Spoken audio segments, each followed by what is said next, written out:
2004, 26 of December, I was at home 32 meters from the beach. I climb up the tree fall down, something is rolling me. When I open eyes, 61 bodies around me, only open eyes. I'm very happy at that day, second Christmas day. My wife and children, they are in Candy for the school vacation in Christmas. So that's only I see. So my leg is broken, but I have my shoes no good. Now it's going to be broke. I'm trying to collect the money for my level shoes. I meet two Ukraine madam. They help me. I'm very happy and shoes. So I meet a nice madam. I change my little money and my shoes cost 5,000 rupees.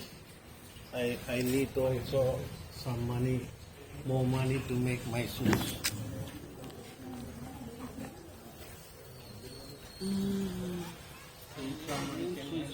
This shoes cost, now I have $5, understand?